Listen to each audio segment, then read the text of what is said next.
The vast emptiness of space stretched endlessly around the Zephyrian research station called Whisper of Dawn.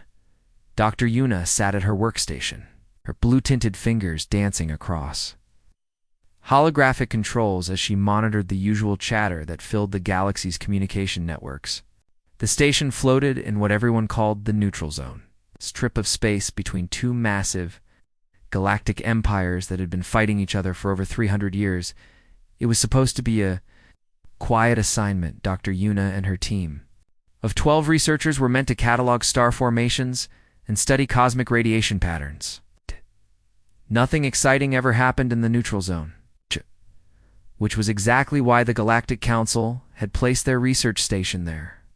The warring empires left them alone, and the scientists could work in peace without worrying about getting caught in the crossfire. But on this particular day, something changed. As Dr. Yuna scanned through the usual background noise of the galaxy, her equipment picked up something strange. It was a transmission, but not like any she had ever encountered before. The signal was weak, almost buried beneath layers of cosmic static, and it was coming from a direction where no known civilization existed. "Minho, come take a look at this," Dr. Yuna called to her research partner, a young Zephyrian who specialized in communication analysis. Minho hurried over, his large eyes focusing on the strange readouts displayed on Dr. Yuna's screens. The transmission was unlike anything in their databases. Instead of the sophisticated quantum channels that all civilized species used for long-distance communication, this signal traveled through primitive electromagnetic waves. It was the kind of technology that most species had abandoned thousands of years ago, considering it slow and unreliable. "Where is this coming from?" Minho asked, adjusting the station's receivers to get a clearer signal. "A system called Sol," Dr. Yuna replied, reading the coordinates from her screen. "I've never heard of it before. It's located in one of the outer spiral arms, far from any major trade routes or colonies." As they worked to clean up the signal, the message became clearer. The transmission was a desperate plea for help, broadcast in multiple languages by beings who called themselves humans. Their words were filled with panic and urgency as they described a terrible enemy that was destroying their worlds one by one. The humans called their enemy the Devourers. According to the transmission, these creatures were like nothing the humans had ever encountered. They consumed entire planets, stripping them of all life and resources before moving on to the next target. The humans had been fighting them for months. Their primitive weapons seemed almost useless against the overwhelming force. Dr. Yuna felt a chill run down her spine as she listened to the human voices. There was something in their tone that reminded her of ancient stories her grandmother used to tell about the dark times, when terrible creatures from beyond the known galaxy had threatened all life. "We need to report this to the Galactic Council immediately," Dr. Yuna said, already preparing the transmission protocols.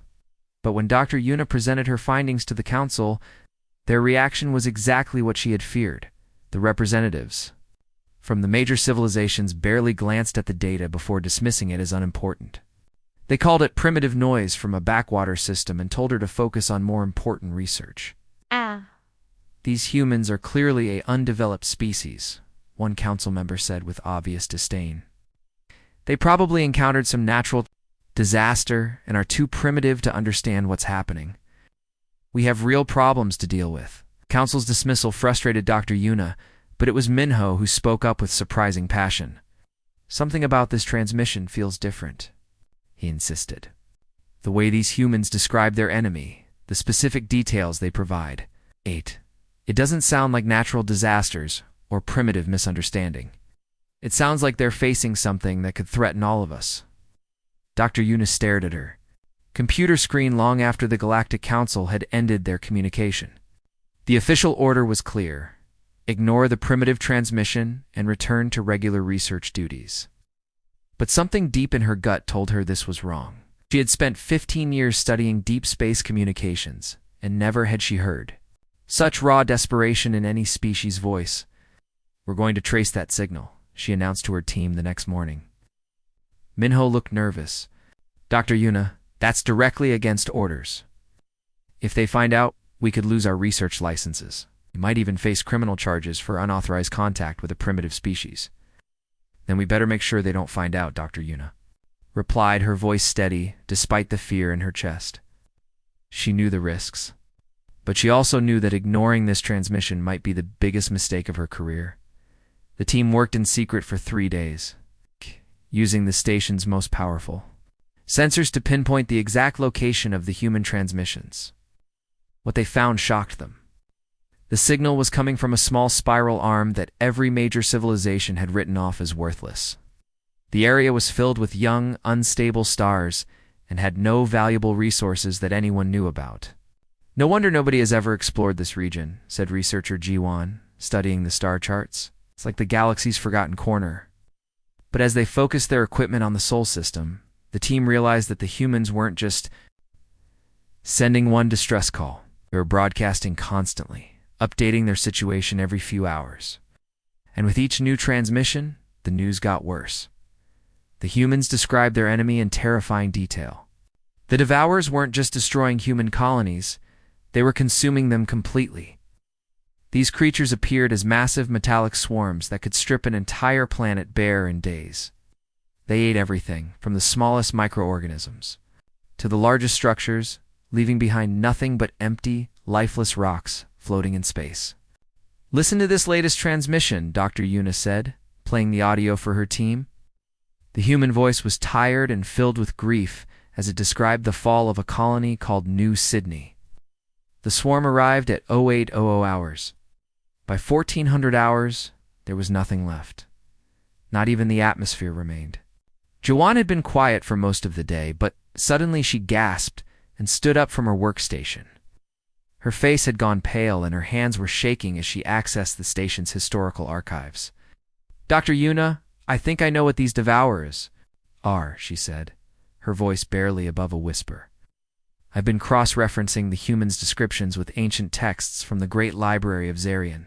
She pulled up a holographic display showing pages from books that were over 5,000 years old.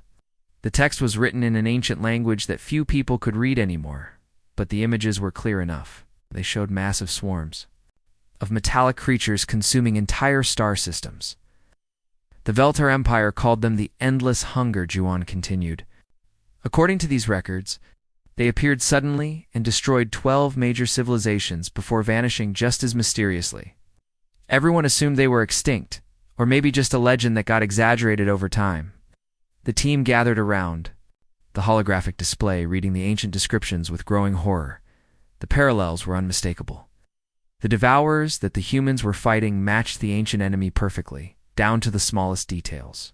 If these are the same creatures that destroyed the Veltar Empire, Minho said slowly, then the humans aren't just facing a local threat. They're fighting something that could consume the entire galaxy. Dr. Yuna felt the weight of the decision pressing down on her. Responding to the human transmission would violate dozens of galactic laws about contact with primitive species. But if they ignored it and the Devourers spread beyond human space, millions of civilizations could be destroyed. We have to make a choice, she said to her team. We can follow orders and potentially watch the galaxy burn, or we can break the law and maybe save everyone. Dr. Yuna took a deep breath and placed her hand on the communication console. Her team watched in silence as she prepared to make the most dangerous decision of her career. Breaking the galactic contact laws wasn't just risky for her job, it could result in imprisonment or exile. Law from civilized space entirely. Recording message for transmission to Sol system, she announced, her voice steady despite her racing heart. This is Dr. Yuna of the Zephyrian Research Station. Whisper of Dawn. We have received your distress calls and understand your situation. You are not alone in the galaxy. The message would take several hours to reach Earth, and the response would take just as long to come back. During that waiting period, Dr. Yuna's team prepared for every possible reaction. Throughout galactic history, first contact with primitive species had usually gone one of 3 ways. The species would either worship the more advanced aliens as gods, flee in terror, or attack them as invaders. They'll probably think we're some kind of divine intervention, Minho predicted, reviewing historical first contact records. Most species do when they first encounter faster-than-light communication. Researcher Jiwan disagreed. Based on their transmissions, these humans seem more practical than spiritual. My guess is they'll be suspicious and demand proof that we're real. Dr. Yuna wasn't sure what to expect, but she definitely wasn't prepared for what actually happened. When the response came back from Earth, it was unlike anything in the galactic database of first contact encounters. The human who appeared on their screen was a middle-aged man wearing what looked like a military uniform. He introduced himself as Commander Heian of something called the Earth Defense Force, and his first words were completely unexpected. Dr. Yuna, thank you for responding to our transmissions. Before we proceed, I need to verify that you're actually aliens and not some kind of enemy deception. Can you provide information about our solar system that the Devourers wouldn't have? Access to Minho nearly fell out of his chair. They're testing us. They want proof that we're real aliens. Commander Hein's approach was methodical and intelligent. After Dr. Yuna provided detailed information about Sol System's outer planets that could only be observed from deep space, the human commander accepted their alien nature and immediately shifted into strategic planning mode. Much do you know about the Devourers? Commander Hyun asked. We've been fighting them for 6 months now, and we've learned some things that might be useful to the wider galaxy. Dr. Yuna explained what they had discovered about the ancient records and the connection to the Veltar Empire. Commander Hyun listened carefully, occasionally asking clarifying questions that showed he understood the implications immediately. So this isn't just Earth's problem, he said grimly. If we fail to stop them here, they'll spread to other systems. That changes our entire strategy. What happened next amazed the Zephyrian team even more. Commander Heian began sharing detailed battle reports from humanity's war against the Devourers. The humans had been using weapons that seemed impossibly primitive by galactic standards, but they were using them in ways that no civilized species had ever considered. We started with conventional nuclear weapons, Commander Heian explained, displaying tactical charts on his screen. When those proved insufficient, we began using kinetic strikes, basically dropping large rocks at very high speeds. Ow. We've also had success with coordinated electromagnetic pulse attacks. The human strategies were crude but effective. They had managed to destroy several Devourer scout fleets by turning their own space infrastructure into weapons. Abandoned space stations were loaded with explosives and rammed into enemy formations. Asteroid mining operations were converted into massive railgun systems that could fire chunks of metal at incredible speeds. Your people have been remarkably creative, Dr. Yuna observed. Most species would have retreated to their homeworld and tried to build defensive barriers. Commander Han's expression grew serious. Tried that approach initially, but the Devourers adapt too quickly to static defenses. We found that constant movement and unpredictable tactics work better. They seem to have trouble processing strategies that don't follow logical patterns. The more Commander Heian explained about human tactics, the more the Zephyrian team realized that this primitive species had stumbled onto something that thousands of years of galactic military science had missed. Their approach to warfare was chaotic and illogical, but it was working against an enemy that had destroyed civilizations far more advanced than Earth. When the Zephyrian research vessel finally entered Sol System, Dr. Yuna and her team expected to find a dying civilization clinging to their last refuge. Instead, they discovered something that challenged everything they thought they knew about primitive species and advanced warfare. Earth itself was a shock to the Zephyrian visitors. The humans actually lived on the surface of a planet, breathing natural atmosphere and dealing with something called weather. Most civilized species had abandoned planetary surfaces millions of years ago, preferring the controlled environment of space stations and orbital habitats. The idea of an entire species choosing to live at the bottom of a gravity well seemed almost insane. "Look at this," said Engineer Deho, studying the human infrastructure through the ship's sensors. "They're still using chemical rockets to get into space." Chemical rockets. We stopped using those before we even discovered fire. But as the Zephyrians observed human military operations, their initial amusement turned to fascination and then to genuine respect. The humans were fighting the Devourers with technology that was thousands of years behind galactic standards. yet they were winning individual battles through sheer creativity and determination. Commander Yoon met them at a space station that had been converted into a military command center. The structure was crude by Zephyrian standards, basically just metal tubes connected together and spinning to create artificial gravity. But it worked, and more importantly, it was mobile. The humans could relocate their entire command structure within hours if needed. "Welcome to Firebase 7, Commander Hayen said as he guided the aliens through the station. "We built this from the remains of 3 commercial mining platforms. It's not pretty, but it gets the job done." The tactical briefings that followed opened the Zephyrians' eyes to a completely different way of thinking about warfare. Commander Hayen and his staff didn't just plan individual battles. They planned how to use their entire solar system as a weapon against the Devourers. Standard galactic military doctrine focuses on protecting valuable assets, Dr. Yuna observed during one planning session. Oh. "But you treat everything as expendable." "That's because everything is expendable," Commander Han replied matter-of-factly. "If sacrificing one colony saves 2 others, that's a good trade. If we can lure the Devourers into a trap by abandoning a space station, we do it without hesitation." Engineer Daeho watched in amazement as the humans demonstrated their unconventional tactics. They had turned Mercury into a massive solar energy collector that could focus starlight into devastating beams. They had hollowed out asteroids and filled them with explosives, creating mobile bombs that could be guided into enemy formations. They'd even figured out how to use their own planet's magnetic field as a weapon, creating electromagnetic pulses that could disrupt Devourer communications. "This is incredible," Daeho whispered to Dr. Yuna. "They're using 19th century technology to create 25th century solutions." The humans' approach to warfare was unlike anything in galactic military history.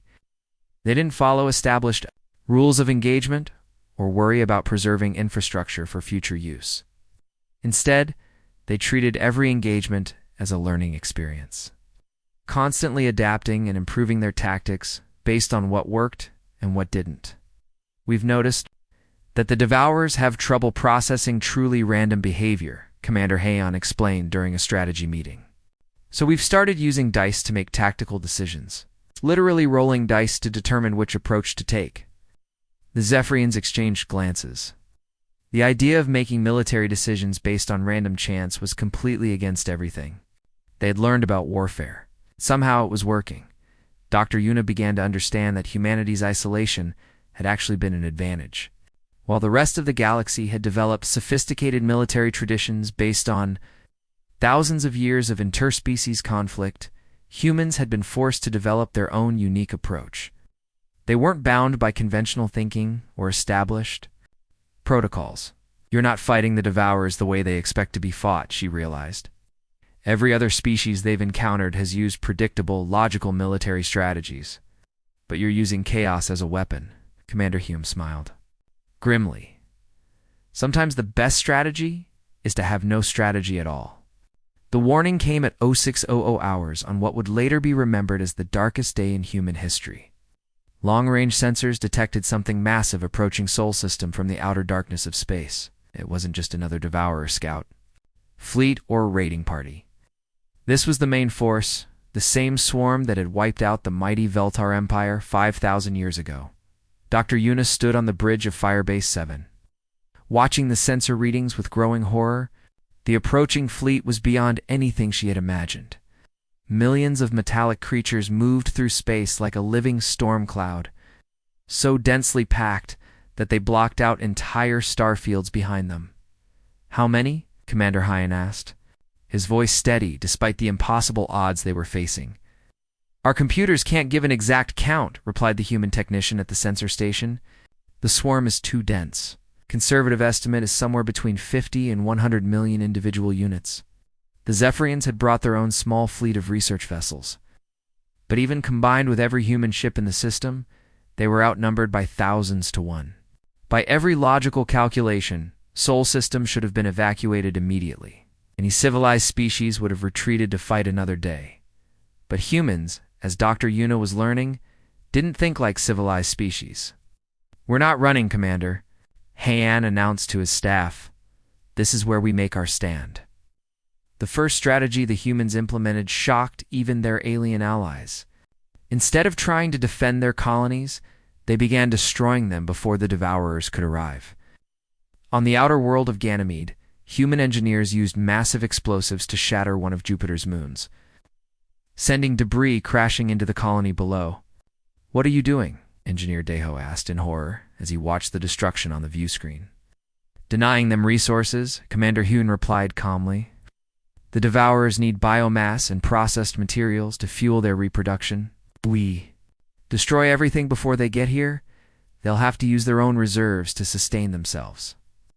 The strategy was brutal, but effective. Colony after colony was evacuated and then destroyed by their own inhabitants.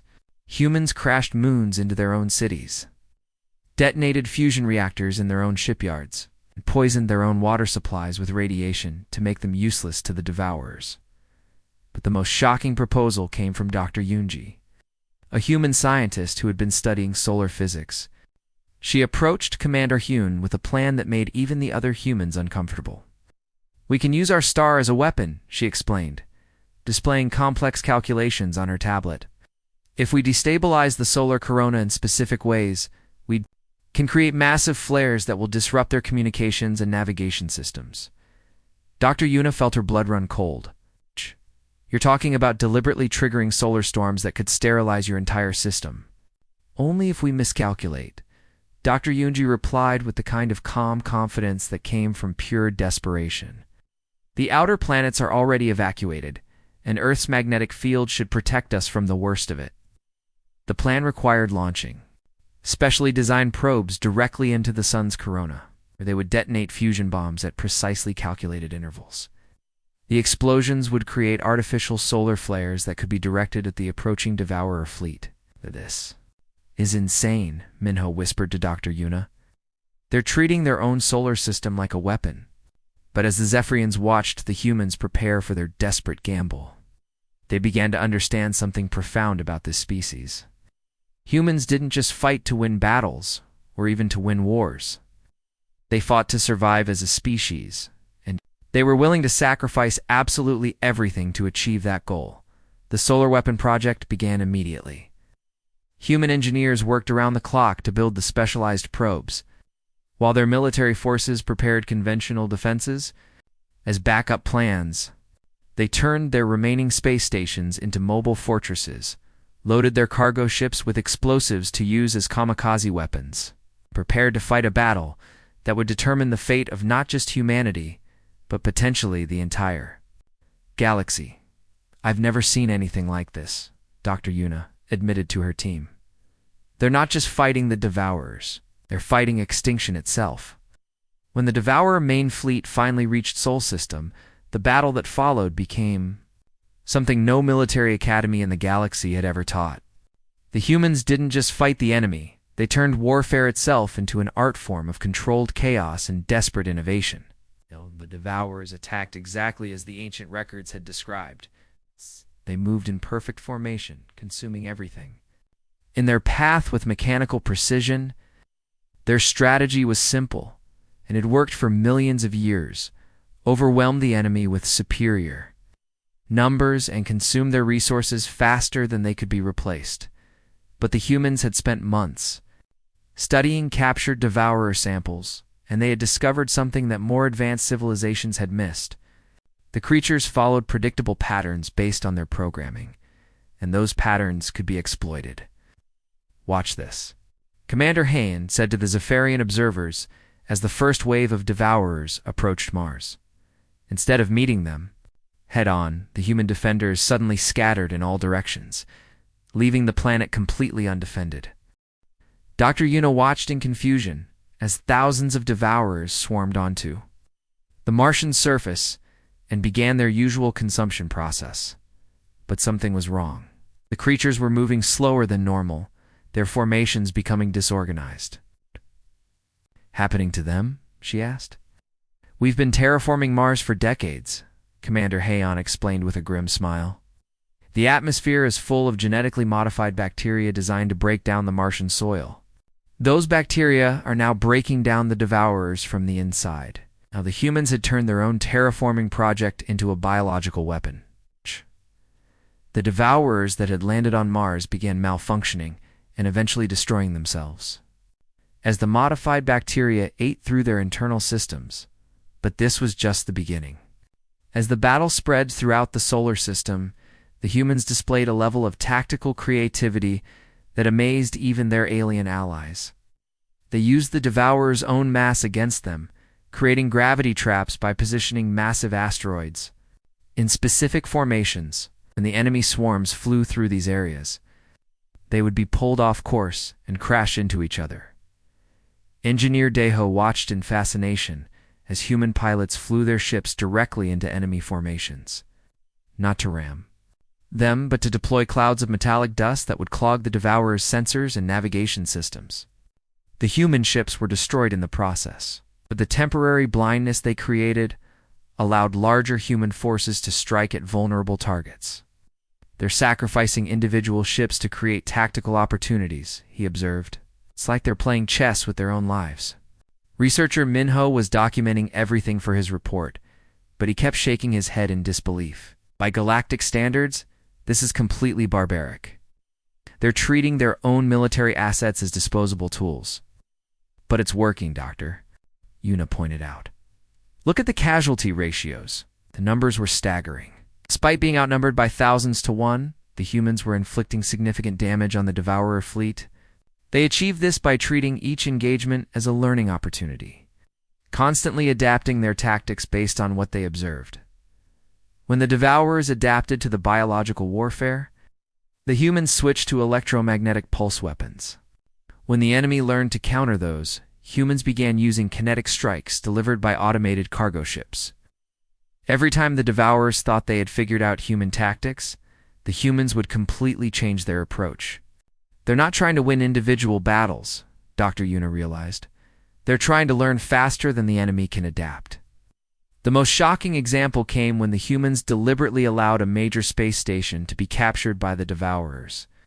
The alien observers thought it was a defeat, but 3 hours later, the station exploded in a massive fusion detonation that destroyed thousands of enemy units.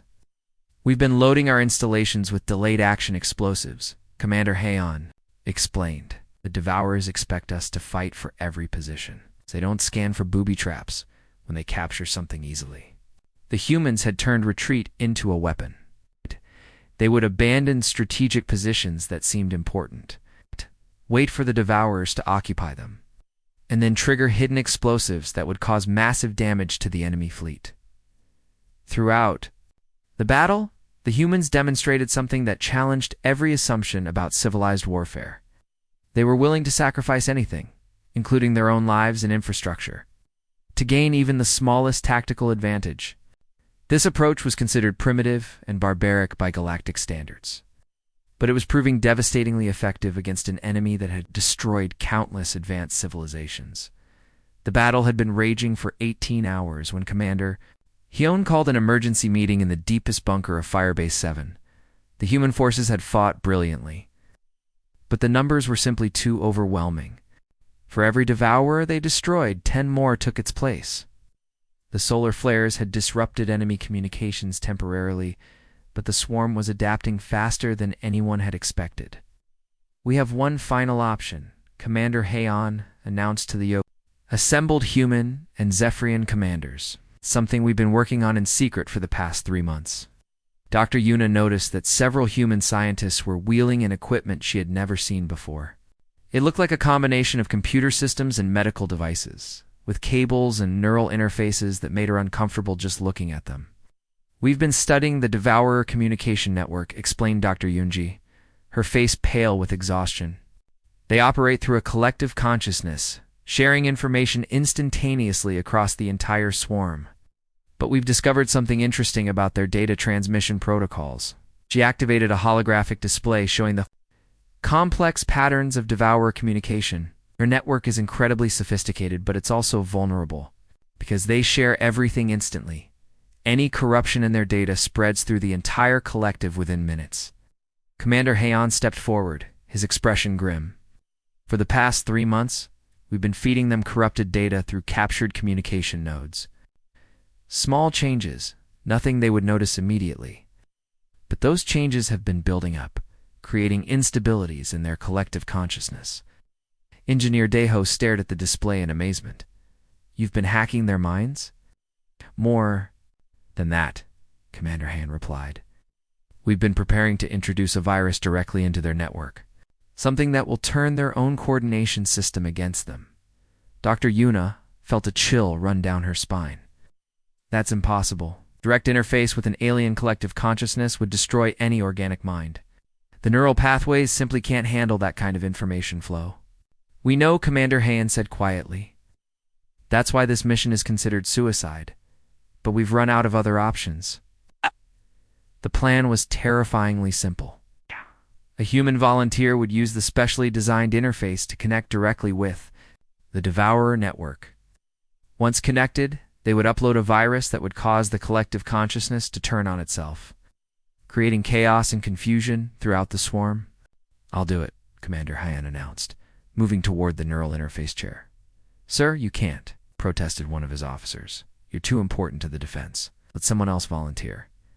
Commander Han shook his head. This was my plan.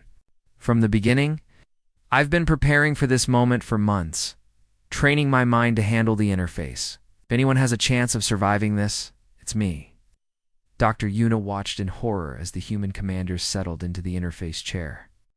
The neural connections were attached to his skull, and monitoring equipment began tracking his vital signs. She had seen similar experiments attempted by other species, and they always ended in death or permanent brain damage. Beginning interface.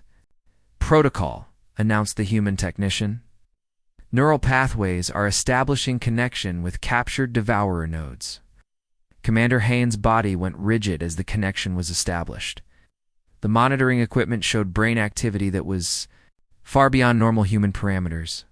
His consciousness was being flooded with information from millions of individual devourers, each one sharing their experiences and knowledge instantaneously. His neural patterns are holding, the technician reported with amazement. I don't understand how, but he's not being overwhelmed by the data flow. On the main display, they could see the virus beginning to propagate through the devourer network. It started slowly, affecting individual units in subtle ways.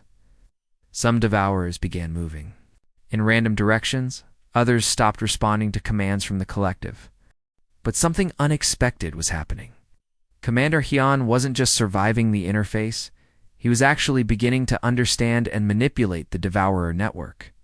His human consciousness, shaped by years of unconventional warfare, was proving surprisingly resilient to the alien collective's influence. The virus is spreading faster than we anticipated, Dr. Yunji reported. It's reaching devourer units throughout the entire system. Dr. Yuna watched in disbelief as the human commander began rewriting the fundamental programming of an ancient enemy. His mind, trained by months of chaotic warfare, is turning the devourer's own coordination system into a weapon against them. He's not just uploading a virus, she realized. He's teaching them to think like humans. The first sign that something extraordinary was happening came from the devourer units closest to Commander Hyan's position. Instead of their usual coordinated movements, they began behaving erratically. Some stopped in mid-flight, others started spinning in circles, and a few actually began attacking their own kind. The virus is working, Dr. Yunji reported, her voice filled with amazement. But it's spreading much faster than our models predicted. Dr. Yuna watched the tactical displays in fascination as the infection rippled outward from the central devourer fleet. What had started as a localized disruption was becoming something much larger. The virus wasn't just affecting individual units. It was rewriting the fundamental programming of the entire collective consciousness. Look at Sector 7, Engineer Deho called out, pointing to his monitoring station. The devourers there are completely ignoring their primary targets and attacking each other instead. The effect was spreading like wildfire through the enemy network. The devourers had built their entire civilization on the concept of perfect unity and shared consciousness. Every individual unit was connected to every other unit, sharing information instantaneously across vast distances. But that same system that made them so powerful was now becoming their greatest weakness. Commander Heian remained connected to the neural interface. His consciousness merged with the alien network. Monitors showed his brain activity was still far beyond normal. Human levels, but somehow he was not only surviving, but actually gaining more control over the Devourer systems. He's teaching them to doubt themselves. Dr. Yuna realized, as she watched the pattern spreading across the tactical display. Humans naturally question authority and think independently. He's introducing those concepts into a collective consciousness that has never experienced individual thought. A cascade effect was becoming visible throughout Sol System. Entire sections of the Devourer fleet were breaking away from the main formation. Their units fighting among themselves as different. Groups developed conflicting ideas about their mission. Some Devourers were still trying to consume human colonies, while others had decided that their fellow Devourers were the real enemy. But the truly shocking development came when Engineer Daeho's long-range sensors began picking up similar disruptions in distant star systems. The virus wasn't just affecting the Devourers in Sol System, it was spreading through their quantum communication network to fleets across the galaxy. "I'm detecting Devourer activity in the Rigel system," Daeho reported, his voice trembling with excitement. "They're fighting each other there too. The virus has reached fleets that are hundreds of light years away." Dr. Yuna felt her heart racing as she realized the implications.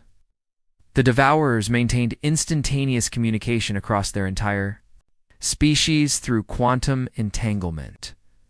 Commander Hyan's virus was using that same network to spread to every Devourer fleet in the galaxy. "We're receiving reports from Zephyrian observation posts throughout the sector," researcher Minho announced. "Devourer fleets that have been dormant for centuries are suddenly becoming active, but they're attacking each other instead of nearby civilizations." The virus was awakening sleeping Devourer swarms across the galaxy and immediately infecting them with the same chaotic thinking that was destroying the Sol System fleet. Ancient fleets that had been drifting through space for thousands of years suddenly came to life, only to immediately begin tearing themselves apart. "This is unprecedented," Dr. Yuna whispered. "A single human consciousness is rewriting the programming of an entire galactic species." On the main display, they could see the results of Commander Hyan's desperate gamble. The massive Devourer fleet that had entered Sol System was now completely fragmented. Some units were still trying to follow their original programming, others had adopted human-like tactical thinking, and many were simply shutting down as their consciousness struggled to process conflicting commands. "The collective mind is fracturing," Dr. Yunji explained. "They're experiencing something they've never encountered before: individual thought. Some units are becoming curious about other species instead of wanting to consume them. Others are questioning whether consumption is even necessary for survival." Engineer Daeho was monitoring communication signals from across the galaxy, and his reports painted a picture of chaos spreading through every corner of known space. Devourer fleets that had threatened civilizations for millennia were suddenly turning on themselves, their perfect unity shattered by the introduction of human-style, independent thinking. "We're receiving messages from dozens of civilizations," Minho reported. "They're all reporting the same thing. The Devourer fleet's in. Their regions have stopped attacking and started fighting among themselves." Dr. Yuna realized they were witnessing something that had never happened before in galactic history. The species had literally thought their way out of extinction, and in doing so, it accidentally saved the entire galaxy from an ancient threat. 6 months after the Battle of Sol, Dr. Yuna stood in the gleaming halls of the Galactic Council headquarters, watching history unfold before her eyes. The massive chamber was filled with representatives from hundreds of civilizations, all gathered to witness something that had never happened before: the emergency induction of a primitive species into full galactic membership. The debate had been raging for weeks. Traditional council members argued that humans were too young, too aggressive, and too unpredictable to be trusted with advanced technology. But the numbers didn't lie. The Devourer threat that had haunted the galaxy for millennia was completely gone, eliminated by a species that most civilizations had never even heard of 6 months ago. "The humans have proven that conventional military thinking is inadequate for dealing with unconventional threats," announced the council speaker, a tall, crystalline being whose species had been fighting wars for over 10,000 years. "There Methods may seem primitive, but their results speak for themselves. Commander Heian sat in the human delegation section, looking uncomfortable in the formal diplomatic robes that Earth's government had insisted he wear.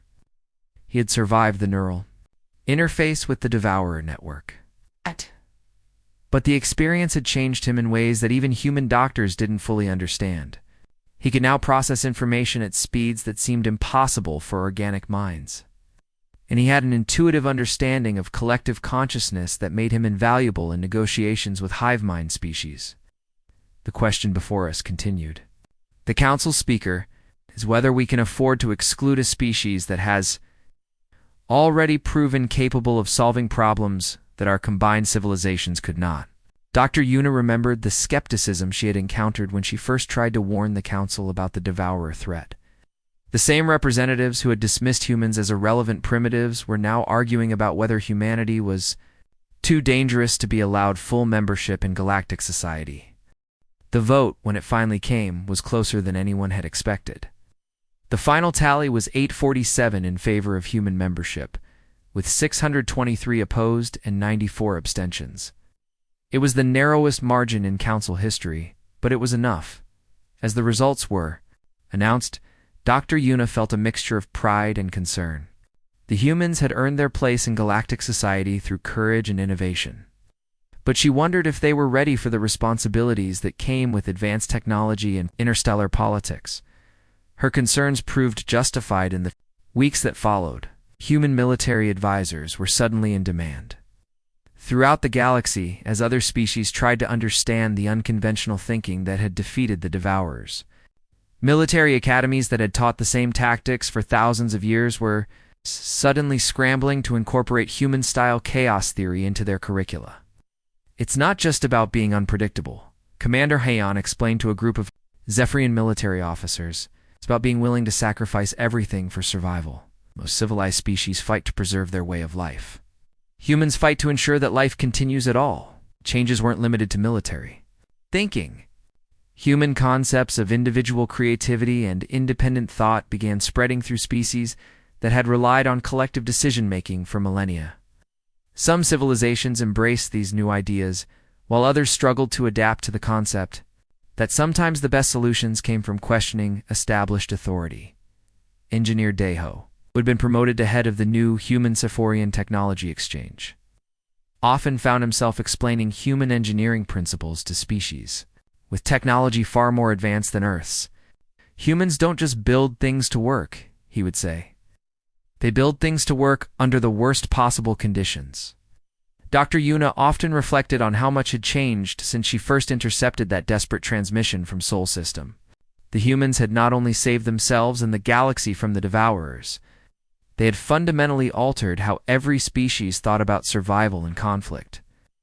We thought we were the advanced ones, she told researcher Minho during one of their weekly reports. But the humans taught us that sometimes the most sophisticated solution is the one that throws away sophistication entirely. The distress call from a primitive species had evolved into something far greater than anyone could have imagined. It had changed not just the balance of power in the galaxy, but the very understanding of what it meant to survive in a universe full of unknown threats. Humanity had proven that sometimes the most effective wisdom comes from those who haven't yet learned. What's supposed to be impossible